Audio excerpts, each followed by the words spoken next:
La parole est créatrice. La vie et la mort sont au pouvoir de la langue. Tu proclames la vie, tu verras la vie. Amen.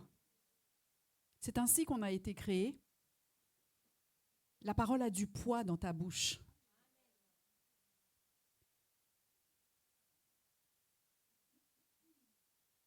Au commencement était la parole. Au commencement était Dieu. Amen. Au commencement, Dieu créa. Et il y avait le tohu-bohu, et Dieu dit que la lumière fut, et la lumière fut. Ce que tu dis, c'est ce qui va arriver. Amen. I believe the word of God. Je crois en la parole de Dieu. On va le dire ensemble. Je crois en la parole de Dieu. Pourquoi? Parce que la parole de Dieu, c'est ma nature. Je suis né de la semence incorruptible de la parole. Je suis né de la semence incorruptible de la parole.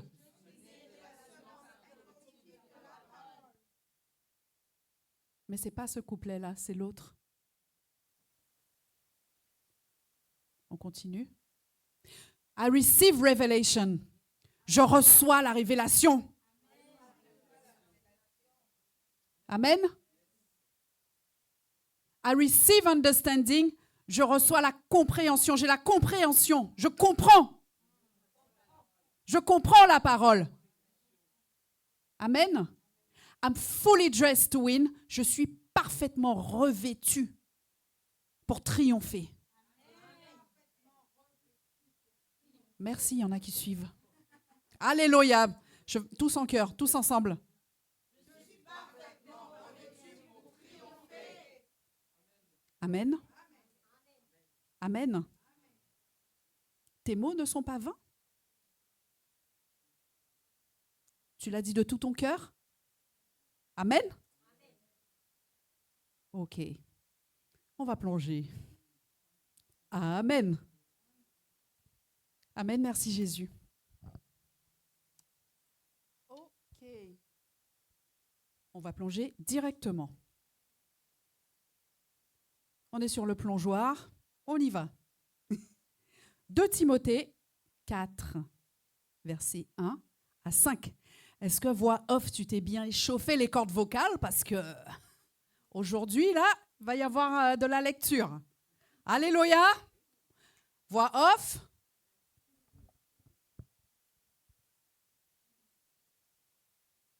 Voix off et off ou on?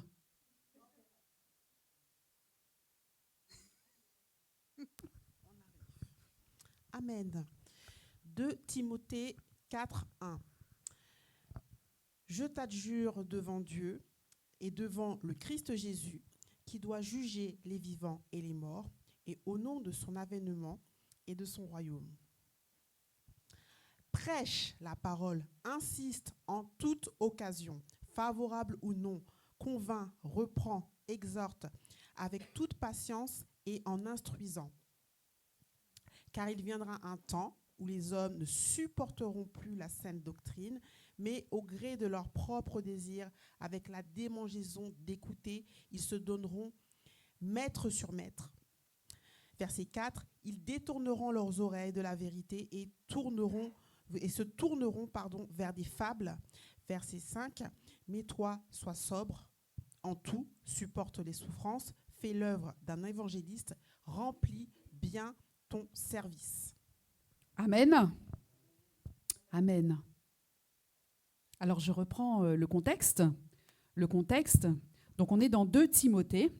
On est dans la lettre de Paul à son fils spirituel Timothée, son fils en la foi.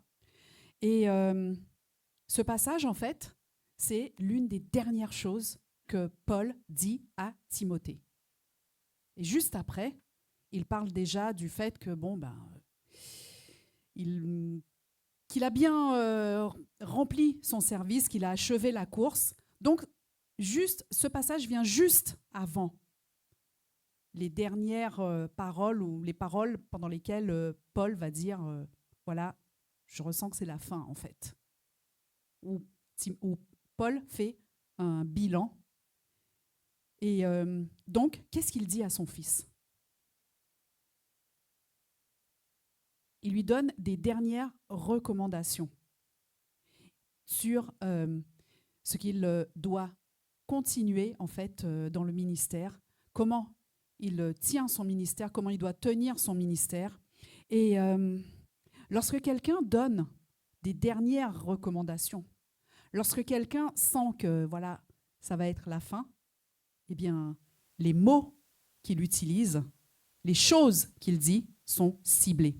C'est-à-dire s'il y a une chose que tu dois retenir, s'il y a des choses que tu dois retenir, s'il y a des choses sur lesquelles tu dois être focus et que je veux que tu retiennes, il y a un message que je veux que tu retiennes de par ma vie, de par l'impact que je peux avoir sur ta vie, c'est ici. Je t'adjure.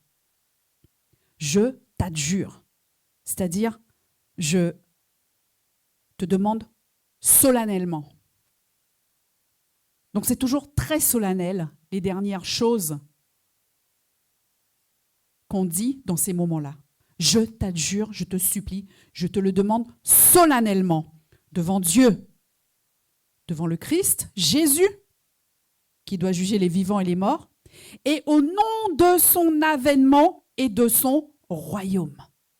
Déjà là, le cadre, il est posé. Devant Dieu, ça ne blague pas. Devant le Christ, Jésus, et au nom, c'est-à-dire de la part de. Et moi, j'aime bien l'anglais qui dit on behalf of, c'est-à-dire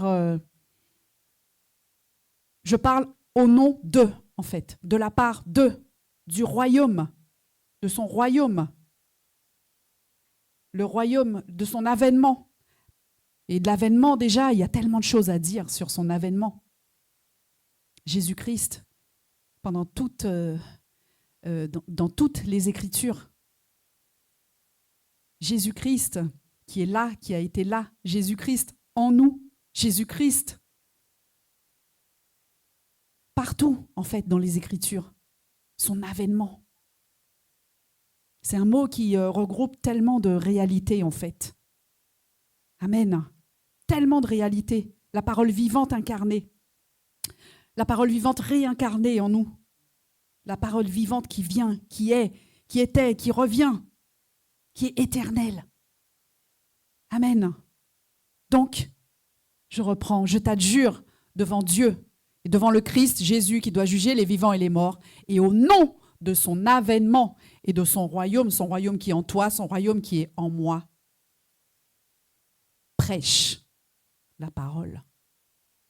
Prêche la parole.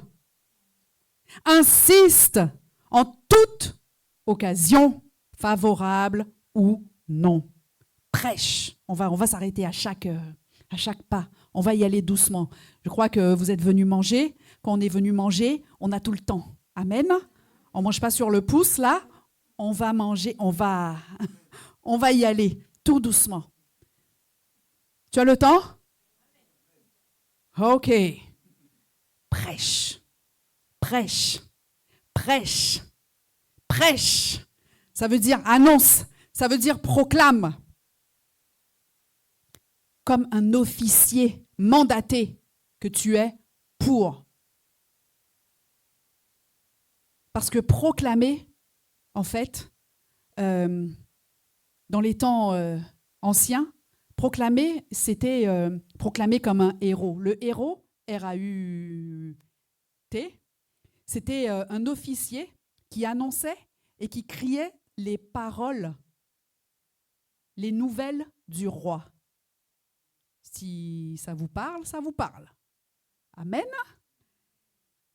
Et c'était un officier qui disait toutes les publications solennelles du royaume. Amen. C'est l'image donc de ce que nous sommes, vous l'avez compris. Donc, en l'occurrence, nous ne sommes pas que des porte-paroles, nous sommes fils et filles légitimes du grand roi. Amen. Et nous annonçons donc la bonne nouvelle du roi du royaume. Amen. Insiste. Prêche donc. Annonce. Insiste. Insiste.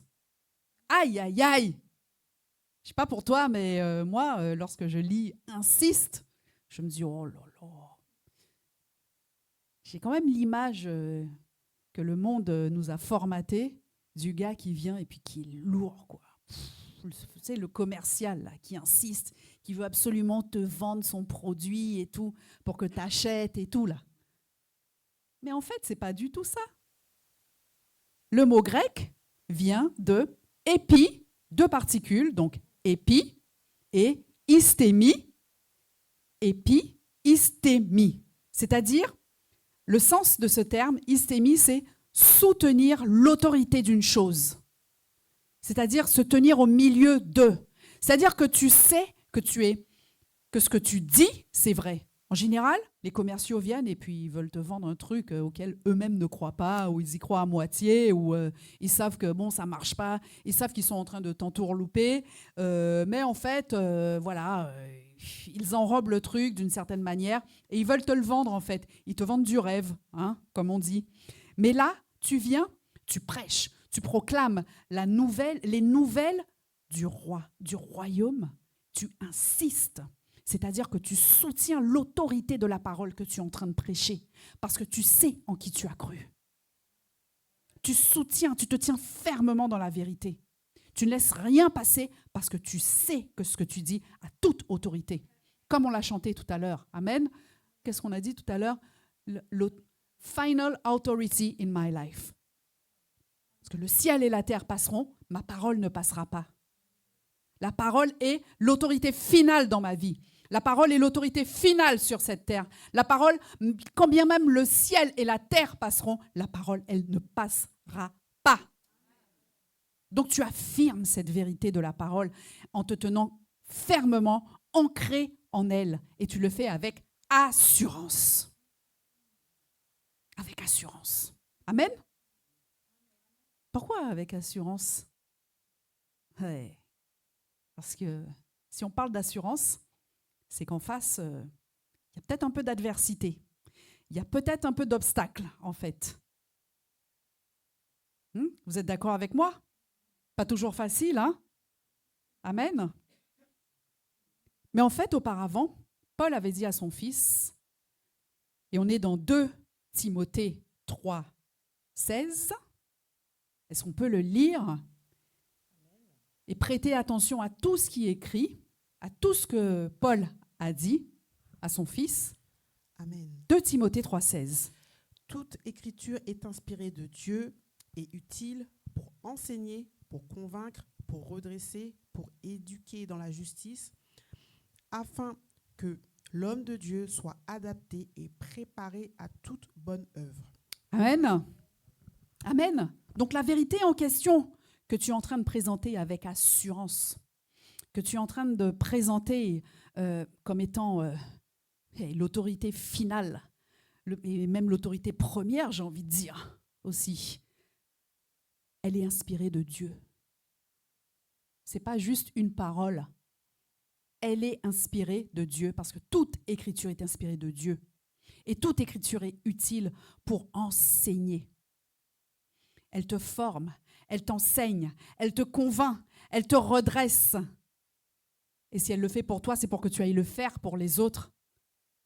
Donc elle est utile pour éduquer dans la justice, c'est-à-dire dans la voie juste, dans ce qui est juste, dans ce qui est bon. Amen. Et moi j'aime beaucoup le verset 17, mais dans la version Semeur, qui dit que « Ainsi, l'homme de Dieu se trouve parfaitement préparé et équipé. » Pourquoi? Pour accomplir toute œuvre bonne. Amen. Tu es parfaitement préparé et équipé. Et quelqu'un me dira, l'homme de Dieu, mais oui, c'est l'homme de Dieu. J'ai une bonne nouvelle pour toi. L'homme de Dieu, la femme de Dieu, c'est aussi toi. C'est nous tous. Amen. C'est nous tous. Oui. Pourquoi? Pourquoi? Parce que à partir du moment où tu as cru, à partir du moment où cette parole a été acceptée dans ton cœur, eh bien tu deviens fils de Dieu. et tu deviens prédicateur de la parole, prédicateur de bonnes nouvelles, parce que tu as reçu, à partir du moment où tu crois, tu as reçu un ministère. Le ministère de la réconciliation. Amen. Donc, comment est-ce qu'ils seront réconciliés, les gens, avec Dieu? Parce que tu vas prêcher, parce que tu vas parler. Et prêcher, c'est quoi? C'est parler. C'est parler de Jésus, tout simplement. C'est pas forcément être ici. Hein. Non, non, non. Dans ton quotidien, tu rencontres des gens, tu parles de Jésus. Tu es prédicateur. Tu es homme de Dieu, tu es femme de Dieu. Donc, la parole dit que toute écriture, donc, puisque tu parles à partir de la parole de Dieu, est inspirée de Dieu. Pour enseigner, tu enseignes. Pour convaincre, le Saint-Esprit vient convaincre à travers ce que tu dis.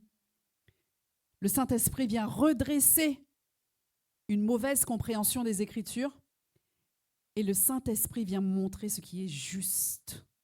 Amen. Ainsi, donc, l'homme de Dieu se trouve parfaitement, mais parfaitement préparé et équipé. Pourquoi? Pour accomplir toute œuvre bonne. Waouh! Waouh, waouh, waouh! Hey! Est-ce que quelqu'un peut dire « Je suis parfaitement préparé et équipé ». J'ai l'épée dans ma main. Amen. Donc, à partir du moment où cette écriture t'est révélée, où la parole de Dieu t'est révélée, tu l'as reçue dans ton cœur, tu peux aller prêcher et c'est l'écriture qui t'équipe. Amen. Tu es parfaitement préparé. I'm fully dressed to win. Amen.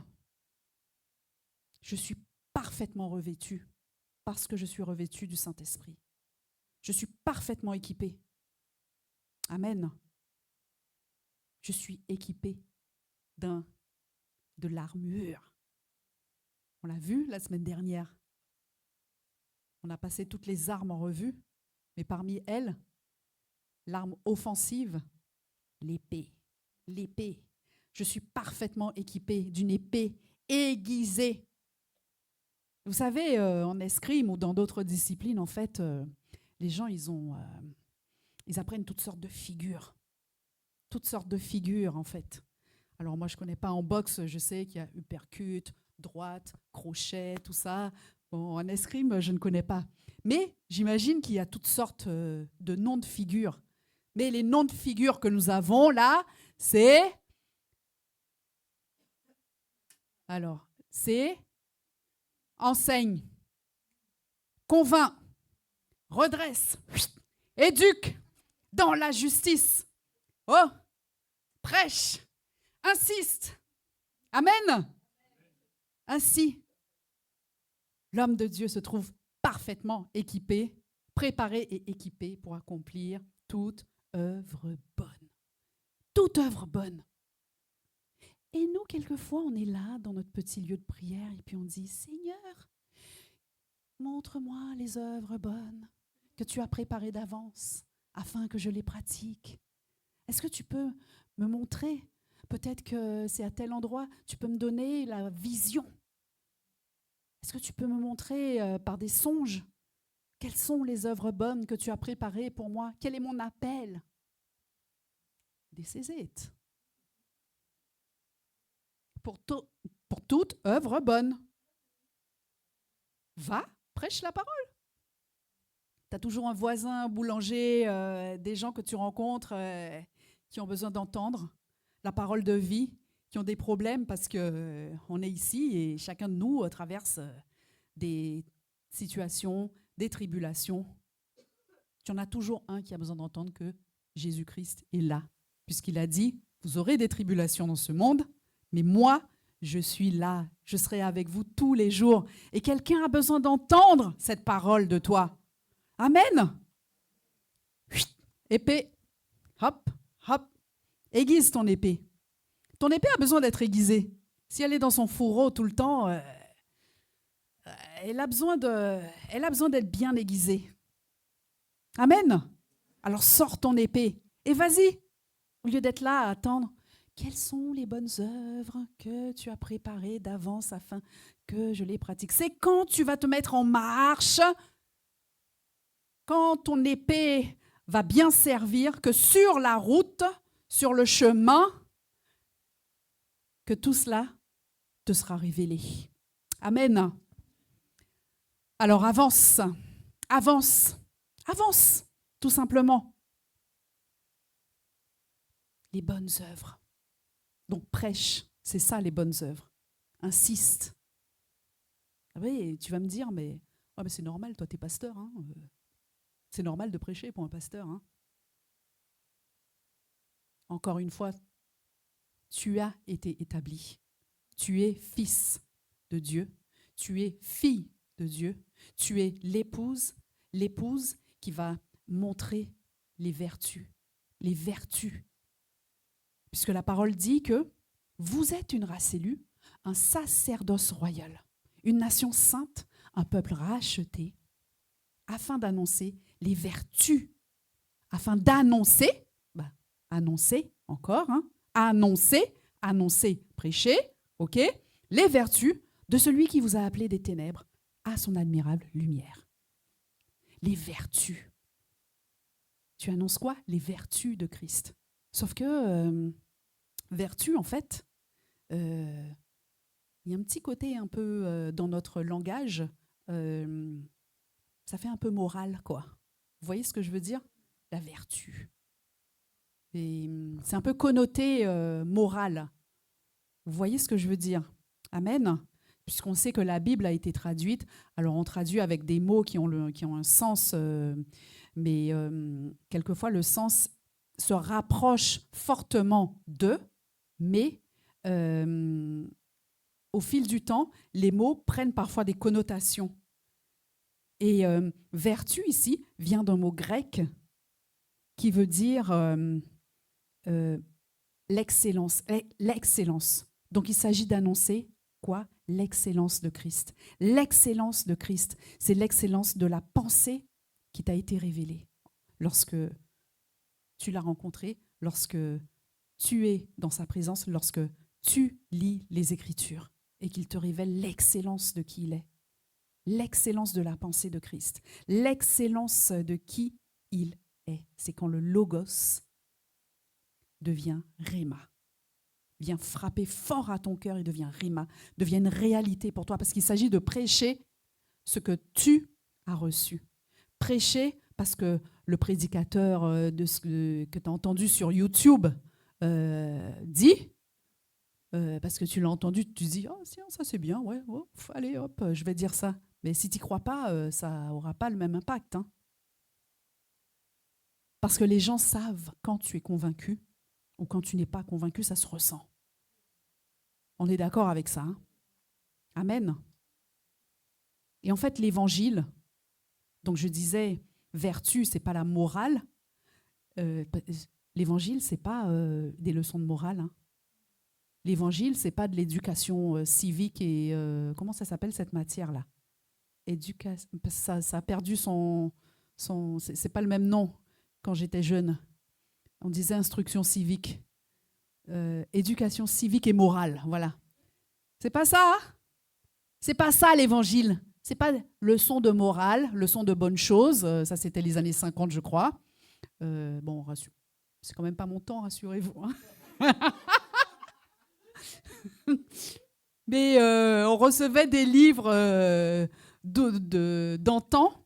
Et vous savez, les livres des années 50 avec les dessins et tout, là, et il y avait toujours un truc, leçon de bonnes choses. Bref, je ne sais pas pourquoi je suis allée là. Donc je disais, voilà, l'évangile, ce n'est pas des leçons de morale. Ouais, tu dois faire ci, tu dois faire ça. Ça, c'est la loi. OK? Ce n'est pas des leçons du bien vivre, même si... dans sa parole, le Seigneur nous parle du bien vivre, mais par le prisme de l'amour, en fait. Parce que tu l'as reçu, eh bien, voilà ce qui découle de Mais l'évangile, c'est la bonne nouvelle. La bonne nouvelle. Hey, la bonne nouvelle. Tu as été sauvé. La bonne nouvelle. Parce que Jésus, ce grand roi, est venu mourir à ta place. C'est ça. Tu es sauvé. Et non seulement tu es sauvé, mais en plus, tu reçois tout ce qui va avec. Tout ce que tu n'as jamais mérité. Tout. Tout ce qui en découle. Tout. La restauration, la paix, la santé. Full package. Et en plus, tu es sa fille. En plus, tu es son fils. Et en plus, il t'a rempli de son pouvoir de marcher sur les serpents, les scorpions et sur toute la puissance de l'ennemi. Et rien ne pourra te nuire. Waouh! Et pour cela, en fait, en son nom, tu parles d'autres langues. En son nom, tu chasses des démons. En son nom, tu fais toutes sortes de choses. Tu guéris les malades. Full package. En son nom, tu fais toutes ces choses. L'état de ton âme prospère. Le bonheur que tu as toujours cherché. Parce que, comme il a été dit tout à l'heure, c'est ta nature. Tu es comme un poisson dans l'eau. Hey! C'est ça. Il est où le bonheur? Comme dit la chanson. Il est là. Amen. Alléluia. Ouh. Hey. Hey. Donc j'ai une bonne nouvelle. Tu cherches encore les bonnes œuvres? Comment il fait le YouTuber là? Vous le connaissez, hein? Il ne parle pas, mais toi tu parles. On n'a jamais entendu sa voix, mais ta voix on va l'entendre. Et elle va aller par-delà les mers. Elle va aller par-delà à des endroits que tu ne soupçonnais même pas. Parce qu'à partir du moment où tu es sur YouTube ou je ne sais quelle plateforme, ta voix, elle va partout. Worldwide. Amen. Amen, amen. Amen. Donc prêche. Je reprends. Prêche la parole. Insiste en toute occasion, favorable ou non. Là encore, on se dit, ah ouais, c'est un peu chaud là, favorable ou non. On aimerait bien que ce soit tout le temps favorable. Mais j'ai une bonne nouvelle encore pour toi. Même si aux yeux de la chair, c'est pas favorable, tu es la faveur de Dieu. Parce que tu es la faveur de Dieu, c'est toi qui crées l'occasion favorable. Oh! Amen. Je suis la faveur de Dieu. Il y en a qui suivent là? Eh? On va reprendre. Je suis la faveur de Dieu. C'est toi qui changes l'atmosphère. I am the atmosphere changer. Amen. C'est pas quand il descend, l'atmosphère change. Il est déjà descendu? OK? Il est là. Si je suis là, l'atmosphère change. Amen. Amen. Toute occasion favorable ou non, mais elle sera toujours favorable dès que tu vas ouvrir la bouche. On l'a tous expérimenté. On évangélise quelqu'un. C'était pas favorable au début. Et d'un coup, bim, tu sens que le Saint-Esprit te pousse. Tu résistes un petit peu parce que tu te dis, oh Seigneur, c'est chaud. Tu regardes aux circonstances, à tout, et tu te dis, oh là là, comment je vais faire et tout, non, non, non. Et tu fais, et tu vois que ça roule. Ça roule. Tu te dis, wow, mais oh, je suis étonnée. Hey! On l'a chanté encore? The Holy Ghost power in me. OK? Amen? Amen, amen. Donc ne regarde pas aux circonstances. Ne regarde pas. On va lire ce que le sage dit. Ecclésiaste 11, versets 4 et 5. Amen. Celui qui observe le vent ne sèmera point, celui qui regarde les nuages ne moissonnera point. Comme tu ne sais pas quel est le chemin du vent, ni comment se forme l'embryon dans le ventre d'une femme, tu ne connais pas non plus l'œuvre de Dieu qui fait tout. Aïe, aïe, aïe, j'aime tellement ce verset. Comment tu peux expliquer que un bébé se forme dans le ventre d'une femme enceinte? Oui, les cellules se multiplient et tout. Ok, mais il y a bien eu quelqu'un qui a été à l'origine de tout cela. Amen. Comment les cellules se divisent parfaitement, se multiplient parfaitement, jusqu'à former un cerveau, une moelle épinière, hein, et qu'elles savent ce qu'elles doivent faire. Est-ce qu'il n'y a pas quelqu'un qui les a programmées quelque part? Un programmateur hein? Les informaticiens, là. Les geeks. Amen. Comment tu peux expliquer ça? Tu ne connais pas l'œuvre de Dieu qui fait tout. Tu parles, sa parole, en elle est la vie. Tu ne sais pas comment c'est possible, mais tu vois le miracle. C'est comme ça.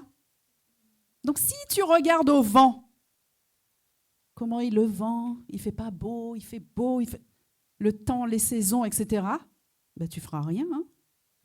Tu ne feras rien. Et concernant le vent, je ne sais pas pour vous, mais ça me rappelle ce passage de Jean 3, où le Seigneur dit que le vent, il va, il vient. On ne connaît pas sa direction, c'est pas. Ainsi en est-il d'un homme qui est rempli du Saint-Esprit, en fait, et qui vit par l'Esprit. Des fois, toi-même, tu ne sais pas ce que tu es en train de faire, le Saint-Esprit te dit de faire ça, et puis tu te dis, je ne sais pas trop ce qui m'a pris, mais je sens que le Seigneur me pousse à te dire telle chose. Et là, le Seigneur te donne une parole de connaissance. Là, le Seigneur te donne une parole de sagesse. Et quelque chose qui va débloquer une situation. Amen. Donc le vent, c'est-à-dire le souffle, le même souffle par lequel le Seigneur a soufflé dans les narines du premier homme, dans les narines d'Adam, et il devint une âme vivante. Ce souffle, c'est sa parole. C'est sa parole qui donne la vie. Amen, amen. Amen. On poursuit. On n'est pas pressé, hein? On poursuit. Amen.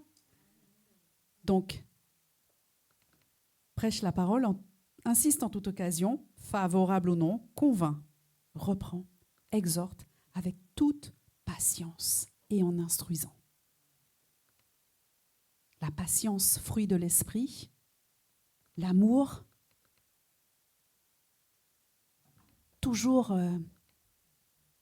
témoigner, toujours ce fruit de l'esprit toujours en action en nous, puisqu'il a été déversé dans notre cœur par le Saint-Esprit.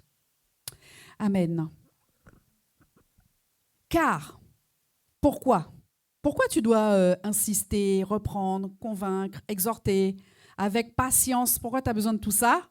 Parce que il viendra un temps où les hommes ne supporteront plus la saine doctrine.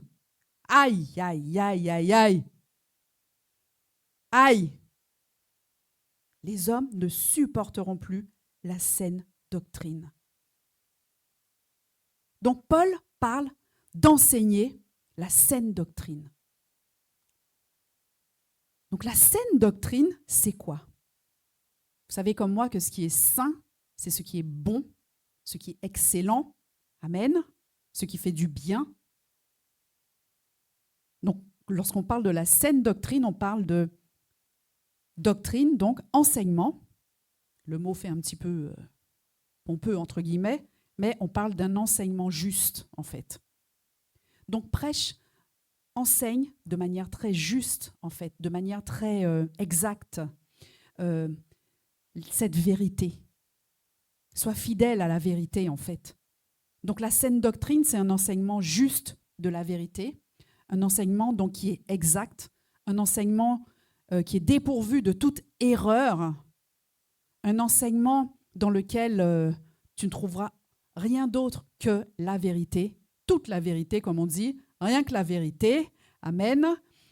Et un enseignement sans ajout, en fait, de fioriture, un enseignement qui est pur, authentique, non frelaté. C'est cela dont il s'agit. Prêche la vérité, toute la vérité, rien que la vérité. Quelque chose de pur. Ce que tu as reçu et qui est pur et que tu sais et que tu vis toi-même. Amen. Ce qui est véritable, ce qui est authentique, ce qui est véritable, ce qui est juste. Et je rappelle que le juste, le véritable sont encore d'autres noms de Jésus-Christ. On trouve dans l'Apocalypse le véritable. Amen. Donc prêche Christ. Prêche le Jésus que tu connais, que tu as rencontré, que tu as expérimenté et que tu as découvert dans les Écritures. Amen. Donc, on voit que Paul dit à Timothée donc de prêcher, d'insister, d'exhorter, etc. Donc, deux publics, celui qui reçoit la parole et celui qui prêche. Amen. Donc, on va commencer à parler, de celui qui est en face. Et ensuite, on parlera du prédicateur, celui qui reçoit l'enseignement. Paul, donc, parle de ce temps. Il viendra un temps où les hommes ne supporteront pas la saine doctrine, ils ne supporteront pas la vérité. Comment c'est possible? Comment est-ce possible? Ils ne supporteront plus la saine doctrine. Et dans le mot, donc, supporter, vous savez, il y a la notion de patience. Si tu peux supporter certaines choses un temps, et un autre temps, tu laisses tomber parce que tu ne supportes plus. On est d'accord avec ça? Amen. Et l'anglais va dire endure. Endure. C'est la même racine qui donne le mot endurance. C'est-à-dire qu'il y a... Et la vie chrétienne a été comparée à une course de fond, en fait, ou un marathon, en fait, où c'est sur la durée, en fait, que cela se passe. Amen. Donc, cela a à voir avec le fait de ne pas supporter la vérité, soit pas du tout, ou la supporter en partie, partiellement, prendre une partie, laisser une autre. Et en général, celle qu'on accepte avec joie dès le départ, c'est la partie qui nous arrange, hein, qui nous fait plaisir, qui fait plaisir à notre âme, à notre chair, à la chair et tout. Voilà, ça va dans mon sens. Ok, je garde. Cette partie de l'écriture, là, j'aime moins. Allez, je mets de côté, je prends ce qui m'intéresse. L'homme est un petit peu sélectif. Je ne sais pas pour vous, surtout nous, à notre époque, là, on vit dans une société où c'est très facile. Tu scrolles, tu zappes, tu n'aimes pas, tu bloques, tu n'aimes pas, tu supprimes. Donc, tu choisis ce qui te plaît. On est d'accord avec ça? Amen. Donc, tu peux aussi, en ce qui concerne la vérité, choisir partiellement ce qui t'arrange. Cette partie, oui, moi, ça va, ok. L'autre, j'en veux pas, je ne veux pas entendre. Non, merci. Non, merci. Merci, mais non, merci, comme on dit. Pourquoi? Parce que toute la vérité, en fait, il y a des choses dans la vérité, en fait, qui sont peut-être plus difficiles à appliquer que d'autres. Parce que tu vas faire face peut-être à une certaine adversité. Parce que l'adversité, ça ne vient pas forcément de l'extérieur. Ça commence déjà en soi, par les pensées de la chair. Hein. On croit souvent que tout vient de l'extérieur, que l'ennemi ou le diable et tout ça, Satan, gna gna gna. Ton premier ennemi, entre guillemets, c'est la chair et c'est en toi et c'est là. OK ? Donc la première chose par laquelle il faut commencer, c'est toi-même. Amen. Et c'est les premières choses que la parole vient faire. Elle vient épurer, en fait. Elle vient épurer ton système de pensée, ta manière de voir les choses. Amen. Amen.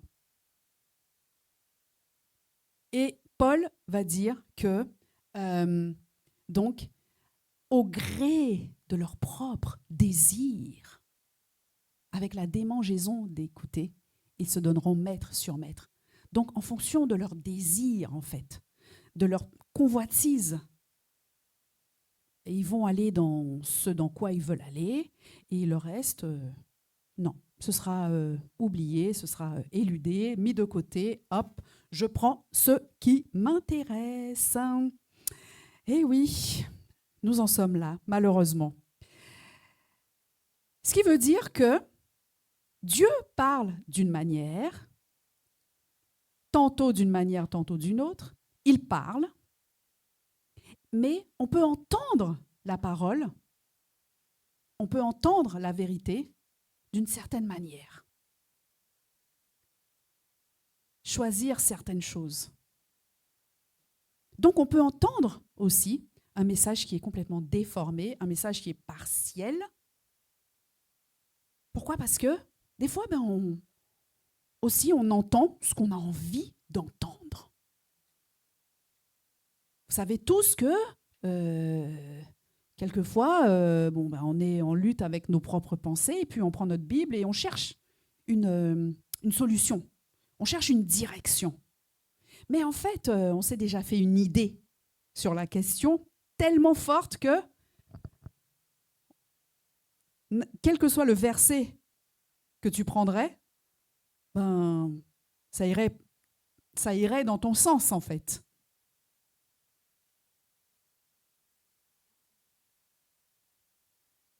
Tu cherches la prospérité financière et tu tombes sur le verset.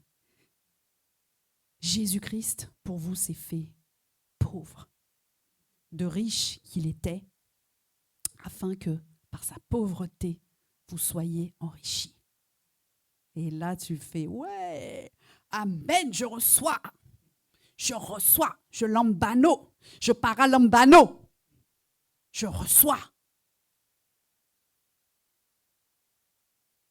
Auparavant, peut-être tu as demandé au Seigneur, tu es là et puis tu te dis, ouais, je ne sais pas si je dois investir dans telle ou telle chose et tout.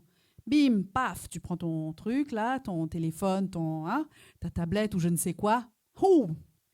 C'est bon, c'est bâché. Mais en fait, ce n'est pas du tout de cela dont il s'agit. Ce n'est pas du tout de cela dont il s'agit dans cette parole. Parce que la parole est spirituelle. Amen. Et c'est le fait de méditer, de t'asseoir avec Jésus et de lui demander toi-même, Seigneur, qu'est-ce que tu as voulu dire par là ? C'est là, en fait, que la vérité t'est révélée personnellement. Il n'y a pas d'autre moyen. C'est là que la vérité t'est révélée personnellement. Amen. Et vous voyez, en fait, on vit dans un monde qui a banalisé la vérité, qui a banalisé l'intégrité. Déjà, dans intégrité, on a le mot, cette notion d'entièreté. Amen. Dans les discussions mondaines, on va dire, oui, enfin, tu crois en cela, c'est ta vérité. Vous avez déjà entendu ça, hein ? Ouais, c'est ta vérité. Ta vérité ? Non. C'est pas non. Ça supposerait qu'il y ait une vérité et la vérité. Non. Vous connaîtrez la vérité, et la vérité vous affranchira. Je suis le chemin, la vérité, la vie, article défini et pas indéfini. Amen. Précis et singulier. Amen. Et Paul dit que, je reprends, avec la démangeaison d'écouter. C'est-à-dire qu'ils ont la démangeaison d'écouter des choses qui leur plaisent. Et j'aime beaucoup la version en anglais qui dit qu'ils ont des itching ears. C'est-à-dire que itching, ça veut dire gratter, en fait. Itching ears, tes oreilles te grattent, en gros. C'est-à-dire que en face, quelquefois, on prêche la vérité et on a des contradicteurs, des gens qui ne veulent pas entendre ce qu'on a à leur dire. Ils ont les oreilles qui sont comme... vous voyez, la démangeaison, en fait, c'est quand le corps perçoit peut-être un corps étranger, quelque chose qui ne peut pas gérer, et c'est une réaction, en fait, pour rejeter. OK? Itching ears. Toi, tu te dis, mais pourquoi il y a toute cette adversité? Pourquoi, en fait, parce qu'ils ont la démangeaison d'entendre des choses qui leur plaisent. Aïe, aïe, aïe, aïe, aïe. Donc, réaction allergique à la vérité. C'est-à-dire que certaines personnes entendent la vérité, tu auras beau parler, mais certaines personnes sont venues avec quelque chose et ont décidé que non, ils ne la comprennent pas. Non. C'est-à-dire que certaines personnes entendent la vérité, mais crise d'urticaire, démangeaison. C'est pour cela que, bien souvent, on est obligé de doser dans ce qu'on dit. Parce qu'on comprend, quelquefois on évalue le degré d'urticaire. Vous voyez ce que je veux dire? Il ne faudrait pas aller jusqu'au choc anaphylactique. Amen. Pour les techniques. On va éviter, ok? Donc, quelquefois, on y va pas à pas. Ça, c'est la sagesse aussi Mais quelquefois, le Seigneur nous dit aussi choc. Choc! Vas-y, choc! Choc! Envoie les chocs. Amen. Parce que quelquefois, c'est comme ça qu'il faut réveiller un mort. Oh! Amen. Amen, amen. Et rien de nouveau sous le soleil. Ésaïe en parlait déjà. Et Jésus va le citer dans les Écritures, Matthieu 13, versets 13, 14 et 15. Amen. C'est pourquoi je leur parle en parabole, parce qu'en voyant, ils ne voient pas, en écoutant, ils n'entendent ni ne comprennent. Verset 14. Pour eux, s'accomplit la prophétie d'Ésaïe. Vous entendrez bien, vous ne comprendrez point, vous regarderez bien, vous ne verrez point. Verset 15. Car le cœur de ce peuple est devenu insensible, ils se sont bouchés les oreilles, ils ont fermé les yeux, de peur de voir de leurs yeux, d'entendre de leurs oreilles, et de comprendre de leur cœur, et de se convertir en sorte que je les guérisse. Amen. Rien de nouveau sous le soleil. Ils entendent, mais ne comprennent pas. Vous regarderez bien et vous ne verrez point. Pourquoi? Pourquoi? C'est quoi le lien entre le verset 14 et le verset 15? Pourquoi? Parce que le cœur de ce peuple est devenu insensible. Amen. Donc on voit un lien. On voit un lien direct entre les oreilles et le cœur. C'est-à-dire que tu entends bien, tu comprends bien, ça veut dire que c'est arrivé dans ton cœur.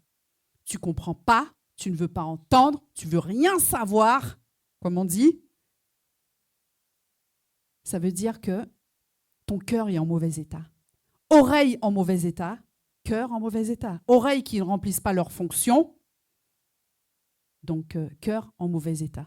Donc si tes oreilles sont en mauvais état, ça veut dire que le spirituel n'arrive pas. Les spirituels, il y a un barrage au spirituel divin. Il y a un barrage à la vérité. Parce que tes oreilles sont faites pour que tu comprennes. Amen. Que tu comprennes, que tu entendes la vérité. Amen. Ce qui veut dire que le cœur, Jésus dit que leur cœur est devenu endurci, insensible. Le cœur de ce peuple est devenu insensible. Et l'une des autres traductions, c'est que le cœur a été endurci. Cœur dur. On connaît toutes ces personnes là, qui on prêche quelquefois, c'est dur. Tu te dis, waouh, c'est dur. Waouh, pourquoi tu rames. Tu as l'impression de ramer en fait. Cœur dur. Le cœur de ce peuple est devenu insensible. Et ça parle de nous aussi ici. Hein. Oui. Amen. Enfin, nous, corps du Christ, corps de Christ, frères et sœurs, dans le corps de Christ, eh bien, force est de constater malheureusement que certains ont le cœur endurci, qui n'entendent pas toute la vérité, qu'ils vont prendre peut-être une partie et voilà, verset contre verset, joute verbale, malheureusement, on n'est pas d'accord sur tout. On n'est pas d'accord sur tout. Malheureusement. Et pourquoi ? Je me suis demandé, j'ai dit, Seigneur, mais pourquoi en fait les gens, quelquefois, ont le cœur, comme tu dis, endurci, un cœur insensible ? Et la réponse que j'ai obtenue, que j'ai entendue, c'est parce qu'ils sont déjà remplis. Ils sont déjà remplis. Remplis de quoi ? Mais ils pensent savoir tout sur tout. C'est les frères et les sœurs là qui te déblatèrent des versets, bra, bra, bra. Des machines à déblatérer, là, fusiller avec des versets. Et bien sûr, les plus légalistes, les plus qui ne comprennent pas, quoi. Qui condamnent, qui sont les paroles les plus dures, quoi. Qui n'ont pas compris. Parce que, en fait, quand tu ne comprends pas, quand tu ne vois pas Jésus, quand tu ne vois pas l'amour de Dieu quelque part dans la parole, c'est que tu n'as pas encore compris cette parole. Parce que tout est spirituel. C'est que la vérité, en fait, ne t'a pas encore été bien révélée. Amen. Tu n'as pas vu la grâce, cherche encore. Tu n'as pas compris tel verset, tu n'as pas encore... Cherche. Parce que le Seigneur n'est pas un jour oui, un jour non. C'est les mêmes qui vont te dire « Oui, mais Jésus-Christ est le même, hier, aujourd'hui et éternellement. » Et donc là, il n'était pas le même. Oui, il est amour et tout. Et là, il n'est pas amour. Là, c'est ça condamne, ça bombarde, quoi. Alors que Jésus, lui-même, est venu justement pour révéler tout ce qu'on n'a pas compris. Pour révéler toutes les Écritures dont il était question de lui et pour lesquelles on n'a pas compris. On n'avait pas compris le message. Amen. Pas de dialogue de sourds. Pas de dialogue de sourds. C'est bien souvent, on se retrouve dans des dialogues de sourds, en fait. La parole dit que la lumière est venue chez les siens. La lumière, Jésus-Christ, est venue chez les siens, mais les siens ne l'ont pas accueilli. On va lire Éphésiens verset 4, 4, versets 17 à 22.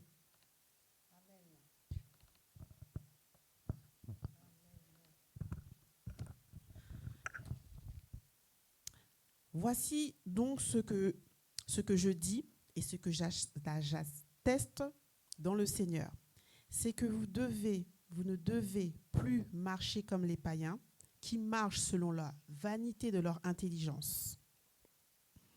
Ils ont la pensée obscurcie, ils sont étrangers de la vie de Dieu à cause de leur ignorance qui est en eux et de l'endurcissement de leur cœur. Amen. Endurcissement du cœur.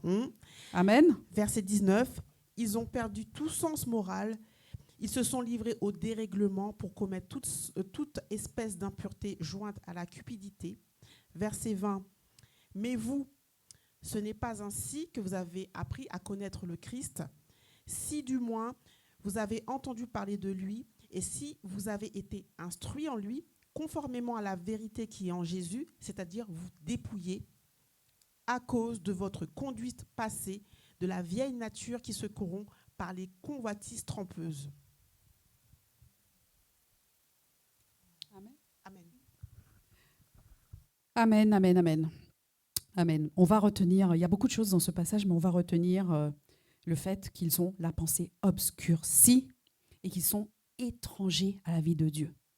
Étrangers à la vie Zoé. C'est-à-dire qu'il y a la vie de Dieu, la vie de Dieu dans son entièreté, et certains vont faire le tri. Ah oui, moi, non, le parler en langue, non, c'était pour le temps des, vous savez, des apôtres. Étrangers à la vie de Dieu, à tout ce qui est de la vie de Dieu.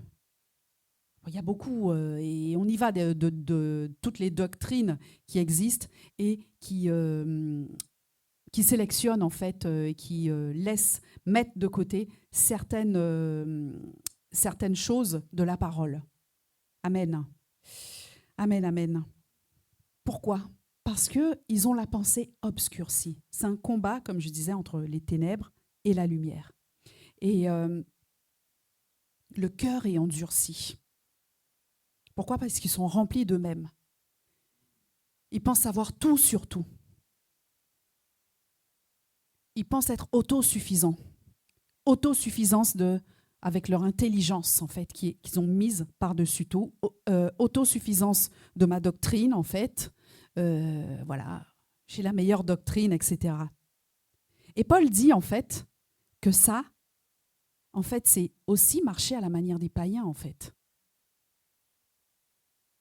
Parce que lorsqu'il écrit cette lettre, il l'écrit pour des gens qui sont en Christ. Hein.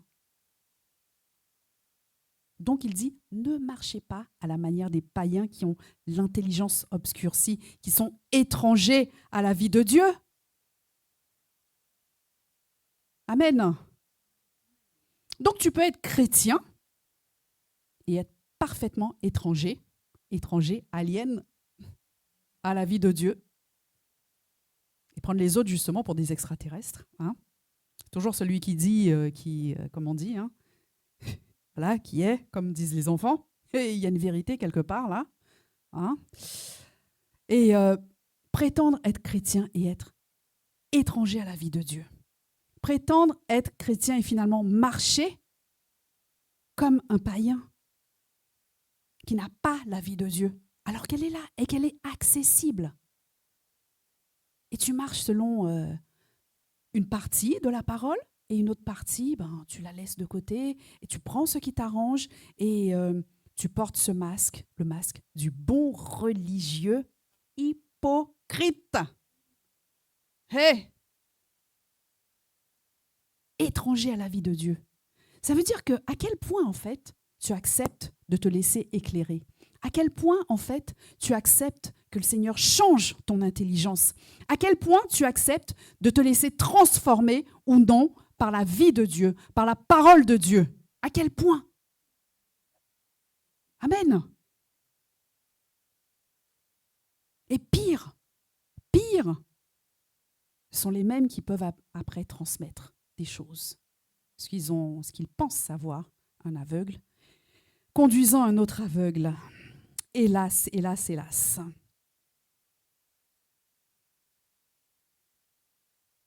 Et l'exemple parfait, à l'époque de Jésus, donc, c'était les pharisiens qui savaient tout sur tout. Hein. C'est eux qui avaient les rouleaux, c'est eux qui détenaient tout le logos. Mais en fait, le réma, c'était pas ça. C'était pas du tout cela. Et Jésus dit, mais gardez-vous du levain des pharisiens. Le levain rempli, ce qui est rempli, vous voyez ce que je veux dire? Rempli d'eux-mêmes.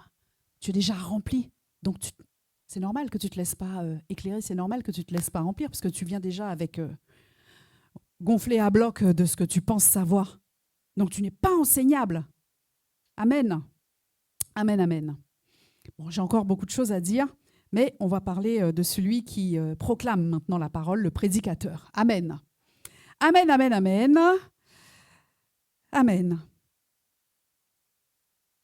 Pourquoi? Parce que je me suis dit, mais Seigneur, en fait, cette affaire de démangeaison des oreilles et tout, en fait, en quoi est-ce que nous, on est concernés?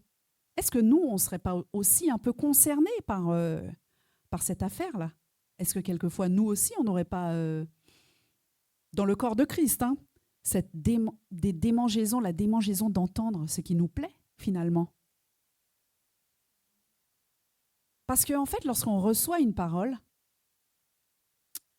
eh bien, il est toujours bon aussi de demander au Seigneur, Seigneur, ok, ça, je sens que tu me parles. Est-ce que tu peux me montrer en quoi moi je serais concernée, moi aussi? Parce que ne jamais se voir comme étant arrivé quelque part, hein. Ça c'est le religieux encore, hein. Le religieux se dit, ouais c'est bon, voilà, autosuffisant, je suis arrivé quelque part alors qu'il pense tout savoir et il ne sait rien. Toujours se laisser enseigner par le Seigneur. Amen. Donc chaque prédicateur finalement de bonnes nouvelles que nous sommes, eh bien, à la foi. Et donc la foi vient de ce qu'on entend. Amen. Donc encore les oreilles. Tu es d'abord un entendant de bonnes nouvelles. Et en quoi sommes-nous concernés? Eh bien, quelquefois on voit aussi que certaines personnes étaient peut-être bien plantées quelque part et elles abandonnent. Parce que, comme dit Paul, ils ne supportent plus la saine doctrine. C'est-à-dire que jusqu'à un certain point, ça va. Et à partir d'un certain virage, la parole est un peu trop dure. Et on s'en va. Et ça peut durer d'église en église, en église, en église, en église, et ainsi de suite de prophètes, enfin bref, voilà, de Peter Schnock et d'apôtres, voilà. Ainsi de suite. Donc en fait, je me suis demandé, mais Seigneur, en fait, quel est notre rapport avec la vérité? Parce que lorsque tu aimes la vérité, tu t'accroches à elle, en fait. Même si quelquefois, ça ne va pas dans ton sens, l'expérience t'a prouvé que ça n'allait peut-être pas dans ton sens au départ, mais ça t'a bien transformé. Parce que la parole de Dieu a cette particularité. La particularité de tous les autres livres, c'est que tu les lis et tu es informé. Mais la particularité de la parole de Dieu, c'est que tu lis, tu médites et tu es transformé. Amen. Quand bien même, quelquefois, au départ, ça ne te plaisait pas tant que cela et tout, mais tu t'es laissé transformer, en fait. Donc, tu reconnais que cette parole est bonne, ton esprit reconnaît que la parole est bonne, même si ta chair te dit « ouais, c'est chaud quand même. » Mais en fait, ton esprit, il reconnaît que c'est là la vérité. Parce que le Saint-Esprit rend témoignage à ton esprit. Amen. Et de nature, en fait, la vérité. Tout ce qui est de l'esprit va toujours être opposé à la chair. La chair va toujours se mettre en embuscade pour faire échouer, en fait, le projet. Amen. Et on peut s'opposer à la vérité. Oui, on peut résister à la vérité. C'est ce qui s'appelle l'obéissance ou la désobéissance. Hein. L'obéissance, c'est quoi? J'ai reconnu, ok, je vais obéir. On a toujours le choix. Le Seigneur nous aime tellement qu'il nous a laissé le choix, en fait. Et donc, est-ce qu'on a sans cesse en nous ce désir de rechercher la vérité, de nous accrocher à la vérité? Ce qui veut dire que il y a d'abord une intention, en fait. Écouter la parole, se laisser transformer par elle, ça vient d'une intention du cœur. Toujours. La reconnaissance de ce que tu as, la vérité en face. Tu as reconnu et tu acceptes ou non de te laisser transformer par elle. Donc il faut être enseignable. Enseignable. Et déjà du temps de Jésus, ça se posait ce problème-là. Jean 6, Jésus qui explique, oui, il va falloir que si celui qui ne mange pas ma chair et celui qui ne boit pas de mon sang n'a pas la vie en lui-même. Quoi? Les disciples qui le suivaient, quoi? Et bon nombre d'eux sont partis. Mais Jésus parlait de manière spirituelle aussi. Et Jésus, qu'est-ce qu'il leur dit? Non, mais il dit à ceux qui restent, vous aussi, vous êtes encore là? Vous êtes encore là? Mais juste avant, il dit, mais ça vous scandalise ce que je dis? Ça vous scandalise? Et vous autres, vous êtes encore là? Donc, est-ce que tu vas accepter d'être scandalisé par la vérité? Aïe! Parce que la vérité vient contre la chair. La vérité va toujours quelque part, à un moment donné, te choquer, te scandaliser, te déranger. Est-ce que tu acceptes d'être secoué? Est-ce que tu acceptes d'être scandalisé par la vérité?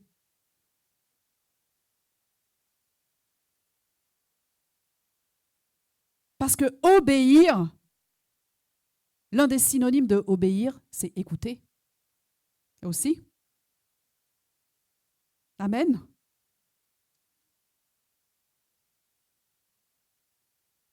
Amen, amen. Obéir. Si le Seigneur te demande d'obéir à la parole, obéir à la foi. J'aime beaucoup cette expression qu'on trouve dans les actes et aussi dans certaines épîtres. Obéir à la foi. C'est-à-dire tu crois, tu sais. Tu sais. Mais à toi d'obéir. Amen. Amen, amen. Et est-ce que tu reçois? Est-ce que tu acceptes l'intégralité du message? Comme on a dit tout à l'heure, là, tu vas lire Jésus s'est fait pauvre et tout. Amen, je reçois. Ouais, tu prends une partie et puis tu ne vas pas jusqu'au bout en fait. Tout est question en fait d'accepter. Jésus est là, il tend la main, tu reçois, tu acceptes, mais tu acceptes l'intégralité. Est-ce qu'on peut lire Luc 8, verset 8? On est dans la parabole du semeur et Jésus parle de ceux qui ont entendu la parole et il parle de la bonne terre dans laquelle la parole est tombée. Amen. Luc 8, verset 8. Une autre partie tomba dans la bonne terre. Quand elle poussa, elle donna du fruit au centuple. En disant cela, il s'écria que celui qui a des oreilles pour entendre, entende. Amen. Ah, moi j'aime beaucoup, hein. J'aime beaucoup. Vous savez, on lit plusieurs fois et tout, et puis un jour, il y a quelque chose qui saute comme ça dans les Écritures, et tu dis, mais Seigneur, quand même, tu es en train de parler des oreilles, et tu dis, que celui qui a des oreilles pour entendre, entende. En fait, il est en train de parler du cœur, là. Et il dit, que celui qui a des oreilles pour entendre, entende. Non. Ça ne fait... Non. OK. Moi, j'étais pliée lorsque j'ai relu ça. Je fais, Seigneur. Bref, je ne saurais pas l'expliquer. Mais voilà. Et le Seigneur dit au verset 15, « Ce qui est dans la bonne terre, parce qu'après il explique la parabole, ce sont ceux qui entendent la parole avec un cœur bon et honnête. » C'est-à-dire, tu es face à la vérité, tu entends la parole, ton cœur, il est bon, il est honnête. Tu fais « Ok, d'accord, j'ai compris. » C'est-à-dire que tu ne te mens pas à toi-même par des faux raisonnements. C'est ça, l'honnêteté du cœur. Tu reconnais que la vérité en face de toi et tu ne te mens pas. Tu n'es pas de mauvaise foi, comme on dit. La mauvaise foi. Amen. Donc, il y a vraiment cette intention du cœur. Un cœur qui est tourné vers le Seigneur. Un cœur honnête, bon et honnête. Et c'est pourquoi, dans cette même parabole du semeur, Jésus va dire « Prenez garde à la manière dont vous écoutez. » Il y a une manière d'écouter. Une manière d'écouter la parole.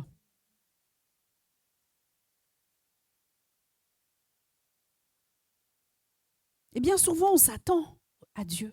« Seigneur, je m'attends à toi. Je m'attends à toi. Je m'attends à toi. » Vous connaissez, hein? Je m'attends à toi. Mais tu as déjà choisi comment. Comment Dieu va opérer, comment il va te parler. Vous connaissez ça, hein? On a tous expérimenté ça. Tu as déjà choisi comment il va peut-être te parler. Et tant qu'un ange n'est peut-être pas descendu du ciel, pour lui, tu n'as pas parlé. Parce que tu t'es dit, ouais, il faut que le Seigneur va me parler comme ça, comme ci, comme ça, comme ça. J'ai fait une prédication là-dessus avec Naaman. Moi, je me disais, l'homme de Dieu va venir vers moi. Il mettra sa main comme... Non, tu as déjà choisi comment Dieu va te parler? Attends. Tu as déjà choisi? Or, la méthode de Dieu, c'est les hommes.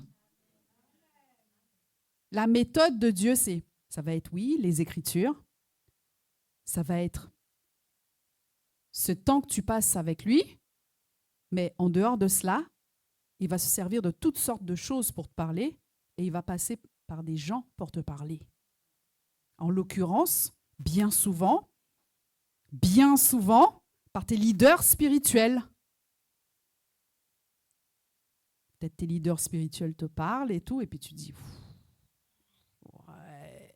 Et ils te donnent une direction, tu dis, oh là là, relou, ouais, je sais pas comment je vais faire et tout, machin, c'est quoi cette direction? Ça va pas du tout avec ce que je pense, ça va pas du tout avec ce que je reçois.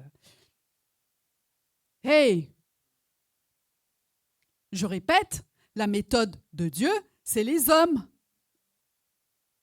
Ton pasteur te parle, éduque tes oreilles, éduque ton âme, parle à ton âme et dis-lui, tiens-toi bien en place là.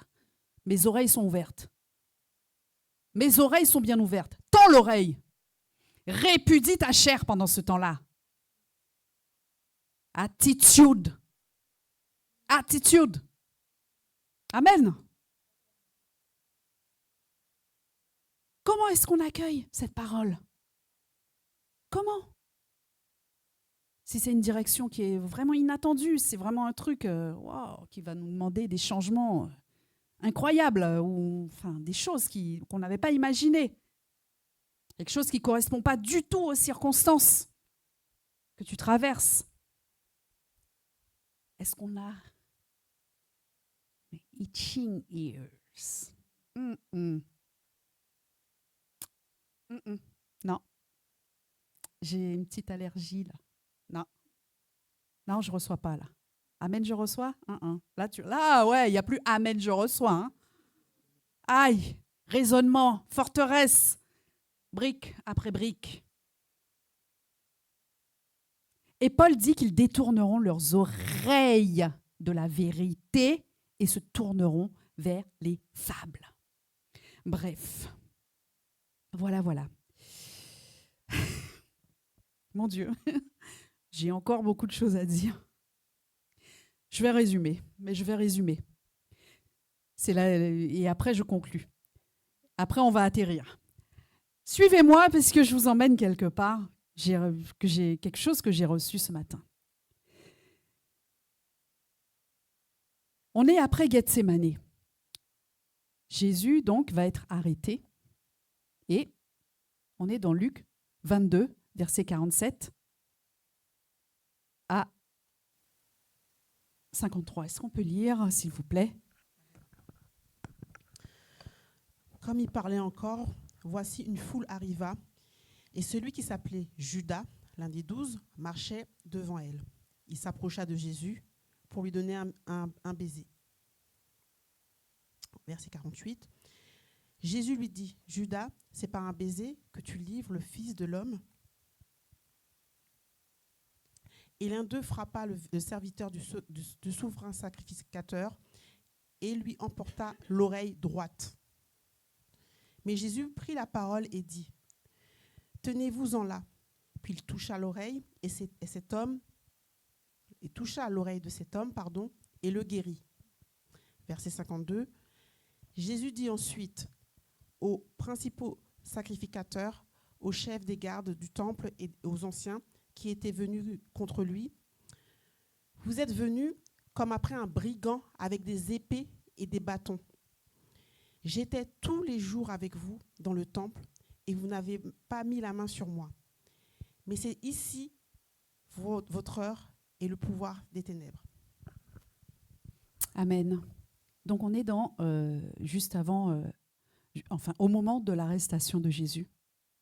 Donc, vous connaissez cette histoire où un des disciples de Jésus vient et coupe l'oreille du serviteur du souverain sacrificateur. Et Jésus dit, mais arrêtez, ça suffit. Et il va et il guérit ce serviteur.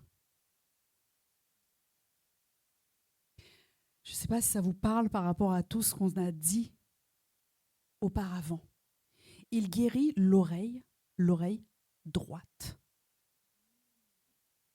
L'oreille de la grâce, l'oreille par laquelle il entend, il a besoin d'entendre la grâce. Je parle de la loi dans le Lévitique 14, le souverain sacrificateur prenait de l'huile et la mettait sur le lobe de l'oreille droite. On est juste après Gethsémané, pressoir à huile.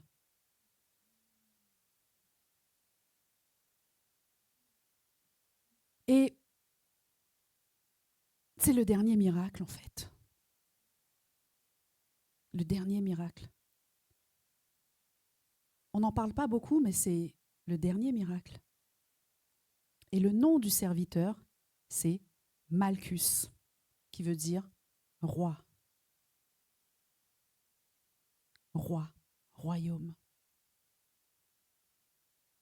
Donc il s'agissait en fait de purifier le lépreux, c'est-à-dire celui, parce qu'on sait que la lèpre est assimilée au péché, le péché qui n'est de ne pas reconnaître le Seigneur. Donc il le purifie, il lui touche l'oreille et il le purifie. Et c'est ce à quoi nous sommes appelés. Exactement ce à quoi nous sommes appelés. De purifier par l'eau de la parole. De purifier par la vérité en fait. Chacun, païen, autre, frère, sœur, avec la saine doctrine. Et Jésus donc dit, mais arrêtez, ton épée là, elle ne sert pas à découper, à faire du mal. Ce n'est pas contre la chair et le sang que nous luttons, mais ton épée, elle est faite pour aimer.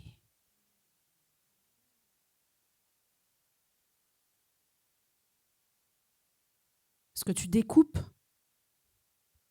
ce contre quoi tu luttes, c'est pas la chair, pas le sang, et les principautés, les ténèbres et tout. Ça, ouais, il n'y a pas de problème. Tu y vas, tu découpes, tu fais ce que tu as à faire. Mais en fait, le Seigneur, il nous demande d'aimer. D'aimer l'autre, en fait. Amen. Aimer l'autre.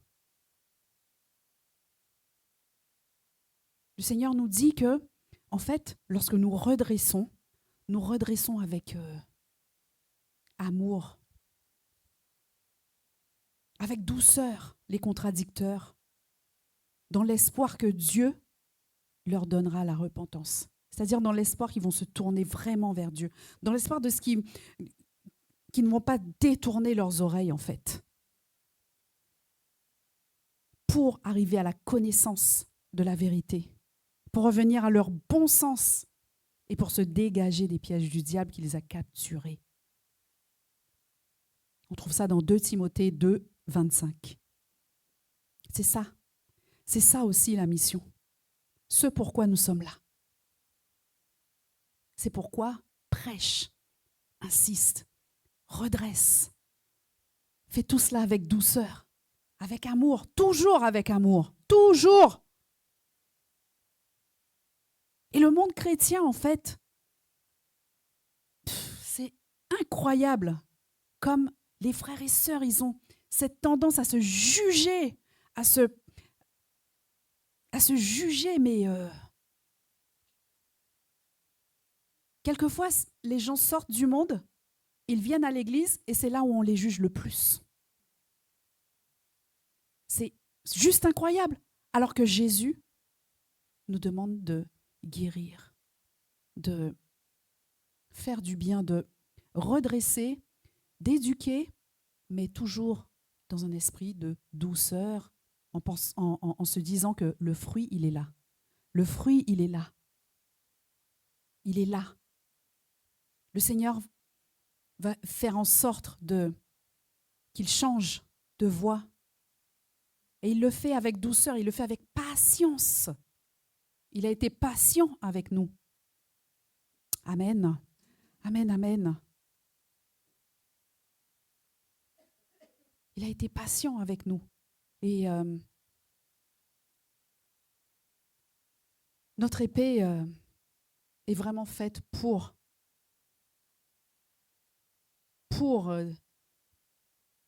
découper, mais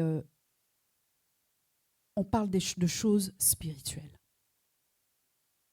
N'oublions jamais cela, en fait. Amen, amen. Je lis pour vous un dernier verset. 1 Jean 3, 16. À ceci, nous avons connu l'amour. Tu as connu l'amour. Amen. À ceci, nous avons connu l'amour, c'est qu'il a donné sa vie pour nous. Nous aussi, nous devons donner notre vie pour les frères.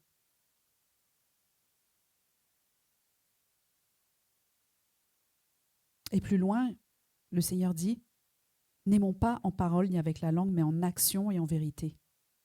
C'est-à-dire que tu vois l'autre qui est pauvre, qui est aveugle, qui est nu, peut-être. Toi, viens avec un esprit de douceur. Viens le recouvrir.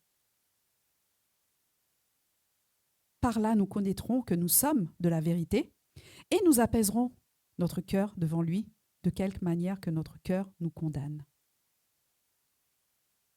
Dieu est plus grand que notre cœur et connaît tout. Amen. Et c'est ainsi que nous avons de l'assurance devant Dieu. Amen. Amen, amen.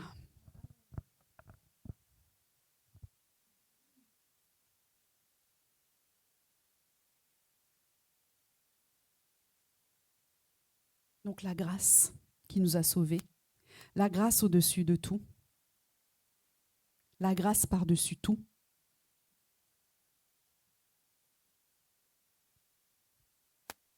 Tout n'est que grâce. Nous avons reçu par grâce, nous donnons par grâce.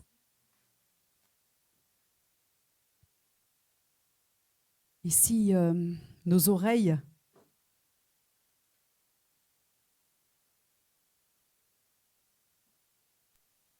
ont du mal à entendre, c'est la grâce qui vient les déboucher. Amen. Et qui fait le nécessaire aussi auprès des autres. Et c'est par la grâce que nous recevons aussi cette vérité qui est pure, cette saine doctrine.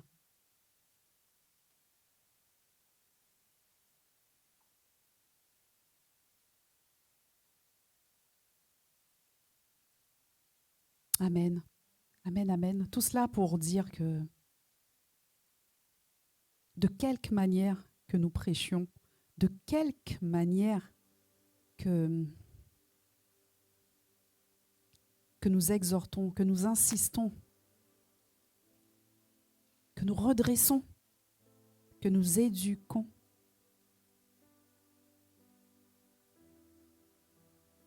c'est la grâce qui opère. C'est l'amour qui opère à travers nous.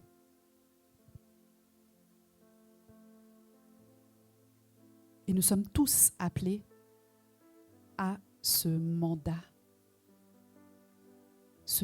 merveilleux qui est d'aimer son prochain, en fait, en l'éduquant, en lui parlant, en usant sans cesse de patience, en ne jugeant pas. C'est parce que c'est ce que le Seigneur a fait avec nous. C'est ce qu'il a fait. C'est parce qu'il a été patient, parce qu'il a été sans cesse dans la douceur, parce qu'il a été... Quelquefois, il nous a un peu secoués, mais c'est pas ce qu'il fallait à ce moment-là. Mais toujours pour nous faire du bien. Donc vraiment, ayons vraiment le cœur ouvert à cette parole, même lorsque les choses ne nous arrangent peut-être pas, ou voilà. Mais garde à l'esprit que le Seigneur veut ton bien. Et toi aussi. Même si la parole n'est peut-être pas... même si ça pique des fois ce qu'on doit dire à notre frère, à notre sœur, mais toujours avec amour. Toujours. L'amour de la vérité.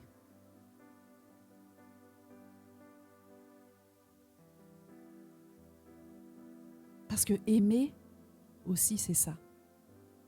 C'est dire les choses de la vérité, mais avec douceur. Toujours, toujours, toujours. Amen.